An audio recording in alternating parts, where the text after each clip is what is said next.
Hi, this is Carl Munson for Good Morning Portugal with a COVID-19 update for Sunday, the 15th of March. It's just after 10 o'clock. Sat in the garden actually this morning, birds are singing, occasional cars are still going past. Life goes on here in this part of central Portugal. At the time of writing this report, there were 169 confirmed cases of coronavirus in Portugal. One recovery, one or two, depending on which figures you look at. There are no deaths in Portugal to report, and 1,704 suspected cases. That's just over 1,700 suspected cases currently in Portugal. The global picture is 157,292 confirmed cases, 5,844 deaths, and nearly 76,000 full recoveries, which is great news. And new directives here on the ground in Portugal include all bars now closing by 2100 hours. That's immediate effect by order of the government and will be enforced until at least the 9th of April. Lidl stores will start to close at 7 p.m. in an effort to limit public access and minimise the risk of contagion. I think that's a unilateral decision on their part, a bit like Apple stores across the world apparently, who've decided to close as well. The state of alert stands throughout the country, putting civil protection resources and security forces and services on standby, with the intention that the upward curve of the epidemic can be stopped as much as possible. Key message is that if we do not change our behaviour, health professionals and the health service, the SNS here in Portugal, will not be able to cope. So from my personal point of view, I would agree it's really important we self-isolate, socially distance, etc., and follow those measures to give the health service and the most vulnerable people a chance. Prime Minister Antonio Costa has warned that the coronavirus is the struggle for our own survival.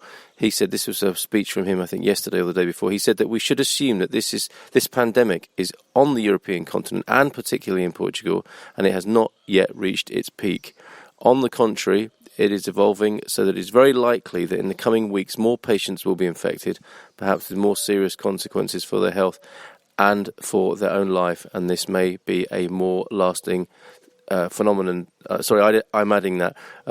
For their own life. Let me read that again. On the contrary, it is evolving so that it is very likely that in the coming weeks more patients will be infected, perhaps with more serious consequences for their health and for their own life, and that this may be a more lasting than initially estimated. There's a word missing there, but I think you get the gist. He admitted, according to the Portugal News. Costa said, "We must hope for the best, but everyone must be prepared for the worst.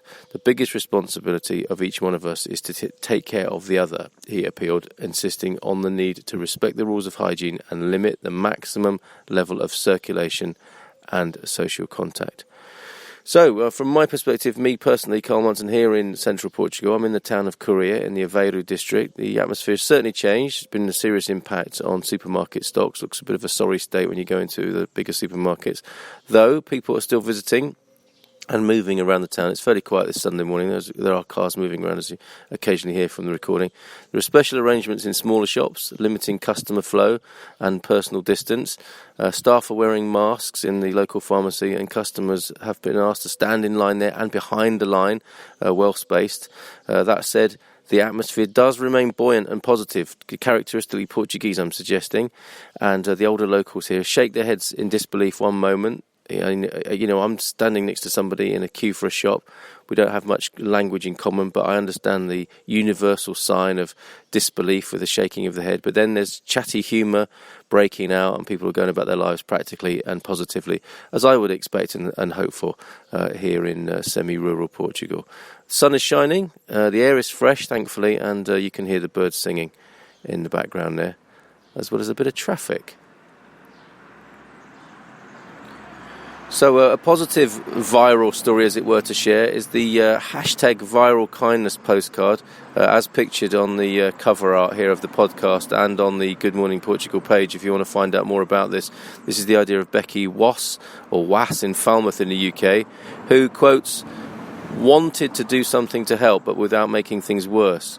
So perhaps a Portuguese translation of this little postcard that you put through people's letterboxes. You tell them your name, where you live, and what your phone number is. And it says, if you're self-isolating due to COVID-19, I can help with. And there's a tick box choices there, picking up shopping, posting mail, friendly phone call and urgent supplies. Really nice idea. Just call or text me, it says, and I'll do my best to help you for free. And obviously, if you're going to engage in this, hashtag viral kindness, the coronavirus is contagious. Please take every precaution to ensure you are spreading only kindness, it says on the card. Avoid physical contact, keeping 2 meters distance. Wash your hands regularly. Items should be left on the doorstep. And let me just finish now, wishing you a boa sorte, saúde. A Portuguese translation of that postcard would be pretty cool if you want to help us do that in the Good Morning Facebook page and group. So I wish you well, and we'll be back in the morning with a live stream rather than a podcast. And take care, and bye for now.